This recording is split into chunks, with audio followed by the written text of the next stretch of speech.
The era spanning 96 to 117 AD represents a vibrant chapter in Roman history, where politics, military might, and social welfare intermingled to reshape the empire. The transition from the notorious rule of Domitian to the more balanced administrations of Nerva and Trajan set the stage for deep change.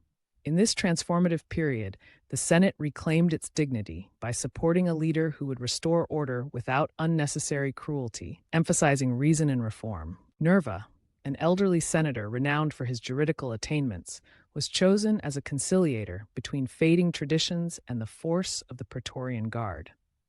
His accession was accompanied by meaningful reforms that alleviated the burdens on Italians and laid the groundwork for state-supported social initiatives. At the same time, a shift in military leadership was on the horizon, as the adoption of a talented soldier promised to strengthen Rome's borders and influence. This script explores these sweeping changes in detail, revealing how strategic adoptions and bold military campaigns contributed to one of the most celebrated periods of internal peace in Roman history.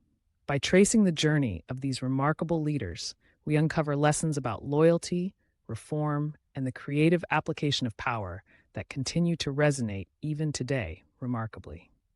The political transition following Domitian's erratic rule is a story of calculated risk and restoring equilibrium.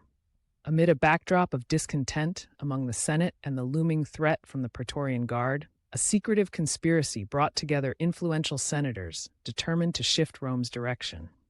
They sought a successor who could bridge the gap between antiquated traditions and the formidable power wielded by military elites. In the end, their eyes turned to Marcus Cocceius Nerva, a respected, elderly senator known for his strong legal reputation and commitment to justice.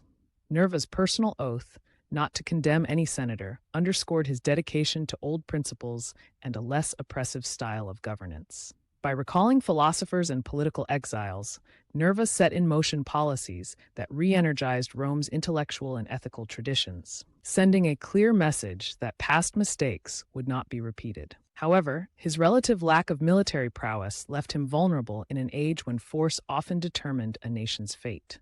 Sensing the need to bolster his authority, Nerva adopted Marcus Ulpius Traianus, a seasoned soldier from Upper Germany, as his successor in waiting.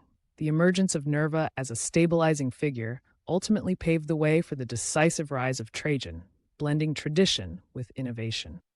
During his brief reign, Emperor Nerva implemented a series of notable domestic reforms intended to restore stability and foster a sense of communal well-being across Italy. Recognizing the heavy tax burdens and social strains that had plagued ordinary citizens, Nerva embarked on reducing these obligations, aiming to revitalize the economy and mitigate unrest. One of his most creative and innovative policies was the Alimenta, a program designed to support poor farmers and the children of less fortunate families. Under this forward-thinking system, modest sums of money were lent to poor landowners at low interest rates, with the security of their properties serving as collateral. The resulting interest was then passed on to local municipalities, which in turn used these funds to care for pauper children, thereby nurturing the next generation and fostering a sense of communal responsibility. This approach was not only a stroke of fiscal ingenuity, but also a demonstration of Nerva's commitment to social justice. By easing the tax pressures on Italians and reinvesting resources into the most vulnerable segments of society, he managed to win popular support and create a foundational model for future welfare policies. His reforms showed that the state could act as a benefactor, bridging social divides and ensuring that prosperity was shared more equitably. Moreover, Nerva's policies set a precedent for his successors. His measured approach, combining fiscal responsibility with the welfare of the people, paved the way for Trajan's more aggressive military campaigns later on. Marcus Ulpius Traianus emerged onto the Roman stage as a figure whose blend of military prowess and administrative acumen promised a new era for the empire. Born in the Roman colony of Italica in Spain, Trajan's background is a fascinating example of how the provinces contributed bright talents to Rome's highest echelons. His rise to power symbolized the shift from an exclusively Italian nobility to a more inclusive imperial elite, reflecting the dynamic nature of a vast empire that was ever transforming. Before his official accession, Trajan had showcased his abilities as a legate in Upper Germany, where his skill and determination earned him accolades among soldiers and officials alike. His administrative correspondence, notably with the renowned Pliny the Younger, reveals a leader who was both disciplined and deeply interested in the welfare of his people. His promotion, including the bestowal of tribunician authority and proconsular imperium, was not simply a military honor, but also a signal to Rome that leadership combined valor with sound governance. By joining forces with Nerva, Trajan's early career marked the beginning of an era in which the fusion of provincial talent and military expertise would redefine the empire. In this spirit, his ascendancy provided reassurance that Rome's future was in capable hands, blending the honor of tradition with the promise of bold, innovative leadership inaugurated from the provinces themselves. By weaving together his military conquests and thoughtful governance, Trajan not only redefined the traditional narrative of Roman leadership, but also set an inspiring example that echoes through history into our modern age. Trajan's military campaigns in Dacia stand among the most daring and influential exploits in the annals of Roman warfare. The kingdom of Dacia, located beyond the formidable Danube frontier, had long been a source of concern for Rome. The previous emperor Domitian's agreement with the Dacian king Decebalus had left a legacy of humiliation and vulnerability. Determined to erase any stain on Rome's honor and secure the empire's northern borders, Trajan embarked on two decisive campaigns against Dacia. In the early years of his rule, between 101 and 102 AD, Trajan launched operations that forced Decebalus to seek a temporary peace. Under the harsh terms of this initial treaty, the Dacian ruler was compelled to surrender his sophisticated engines of war, originally provided by Roman engineers during Domitian's era, and acknowledge Rome's paramount authority. This provisional victory served as a stark reminder that Dacia would always be in Rome's sphere of influence. However, peace was fleeting. In 105 AD, sensing that his subservience could be exploited, Decebalus reinvigorated his forces and invaded Moesia, a critical Roman province along the Danube. Trajan responded with an unwavering determination to protect the frontier. He rallied not only his seasoned legions, but also the support of neighboring tribes, whose alliances were skillfully negotiated to bolster the Roman military machine. The renewed military campaign saw Trajan invoking clever battlefield tactics and logistical mastery, ensuring his armies moved swiftly across challenging terrains. By 106 AD, the combined pressure on Dacia was insurmountable. Trajan's forces invaded deeper into Dacia, capturing key strongholds and eventually the Dacian capital, a strategic and symbolic center of power in the region. Overwhelmed by defeat and the relentless advance of Roman might, Decebalus resorted to taking his own life, a dramatic end that sealed the fate of his kingdom. Once victory was secured, Trajan did not merely celebrate, he transformed the conquered land into a permanently integrated Roman province. Dacia was rapidly repopulated with settlers from across the empire, particularly from Asia Minor, who introduced their customs and expertise, thereby enriching Roman culture. The new province proved to be economically significant due to its rich gold mines, which suddenly turned Dacia into a financial asset for Rome. Strategically, the establishment of Dacia as a province helped secure the Danubian frontier, acting as a bulwark against future invasions. To immortalize his triumph, Trajan commissioned the construction of a monumental stone column in the newly established forum that bore his name.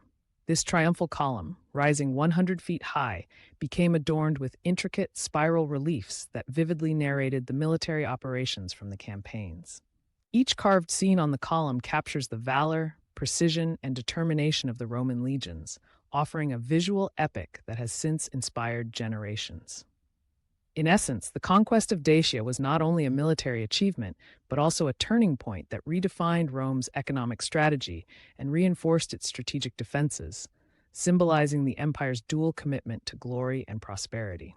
This monumental campaign remains a powerful testament to courage. Beyond the rugged terrains of Dacia, Trajan set his sights on other crucial frontiers, extending his campaigns to regions that would further secure the vast Roman Empire. In the east, Trajan oversaw the annexation of the kingdom of the Nabatean Arabs in 106 AD. This strategic move led to the creation of the province of Arabia, integrating a region known for its vital trade routes and rich cultural exchanges. Trajan's expansion into Arabia not only secured Roman interests in the Near East, but also demonstrated a flexible approach to governance that respected local customs while ensuring loyalty to Rome. At the same time, Africa witnessed its own transformation under Roman influence.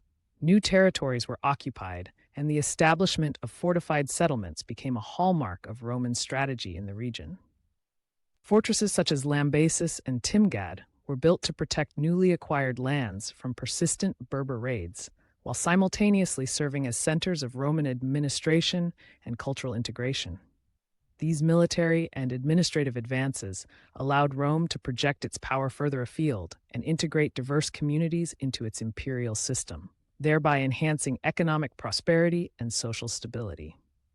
In essence, Trajan's campaigns on other frontiers underscored a broader philosophy of expansionism that combined military strength with diplomatic acumen.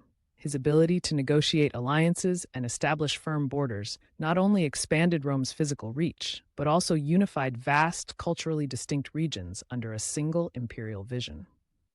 Such campaigns contributed enormously to Rome's enduring legacy as a multifaceted empire built on both conquest and careful cultural incorporation. In 114 AD, the fragile peace that had prevailed between Rome and Parthia began to crumble, setting the stage for a conflict that would extend Rome's influence far into the east. The Parthian king Chosroes displaced the Armenian ruler who had been crowned by Trajan, and his newly appointed son, Parthomasiris, was set to rule in Armenia. This provocative move forced Trajan to act decisively. He mobilized his forces and marched into Armenia in 114 AD, quickly subjugating the territory and sending a clear message that Roman authority was unchallengeable. As the following year unfolded, Trajan annexed Upper Mesopotamia, further consolidating his gains on the eastern frontier. Trajan's ambitions did not stop there. Determined to establish a permanent and strategic foothold, he advanced further by invading Assyria in 116 AD, making it a Roman province. His campaigns continued as he pressed on toward the heart of the Parthian Empire, capturing major cities including Seleucia, Babylon, and the renowned capital, Ctesiphon. As his armies advanced, Trajan aimed to dismantle the Parthian kingdom completely, dreaming of an empire that stretched deep into the Persian Gulf region. However, his conquests were soon challenged by a fierce revolt in Mesopotamia, which required substantial effort and resources to quell. Despite these setbacks, the eastern expeditions underscored Trajan's vision of a vast, interconnected empire where diplomacy and military might worked hand in hand. These actions not only redefined the boundaries of Roman influence, but also marked a turning point in Rome's approach to governance and expansion. These actions not only redefined boundaries, but also set a transformative course for the empire, blending force with measured diplomacy. In reviewing the transformative eras of Nerva and Trajan, it becomes clear that their combined legacies forged a golden age in Roman history. Nerva's brief, yet pivotal administration demonstrated that compassion in governance can restore confidence in institutions, laying the groundwork for social reforms that eased burdens on the common citizen. His innovative Alimenta System, which provided support to poor farmers and children, not only alleviated immediate economic hardships, but also set a benchmark for state-sponsored welfare programs. This period marked a turning point in which Roman leadership embraced both wisdom and strength, encapsulating the ideal balance between the Senate and the princeps. Trajan, the formidable soldier and administrator, built on this newfound stability to embark on vast military campaigns that not only expanded the empire's borders, but also enriched its cultural and economic tapestry. From the dramatic conquest of Dacia, with its enduring triumphal column symbolizing valor and sacrifice, to his extensive adventures in Arabia, Africa, and the Parthian territories, Trajan redefined the concept of leadership. His victories were not merely about territorial gain, they reflected a broader vision where military prowess and progressive governance worked hand in hand to secure peace and prosperity.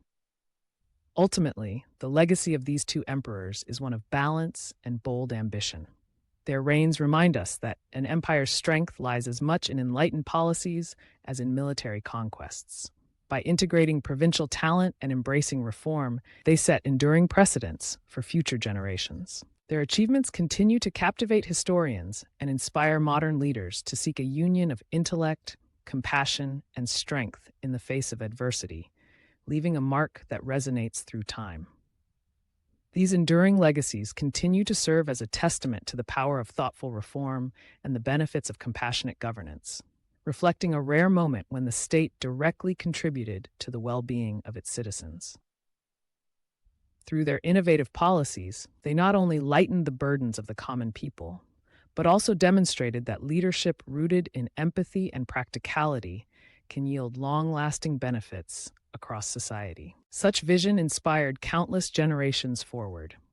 Their achievements continue to captivate historians and inspire modern leaders to seek a union of intellect, compassion, and strength in the face of adversity, leaving a mark that resonates through time.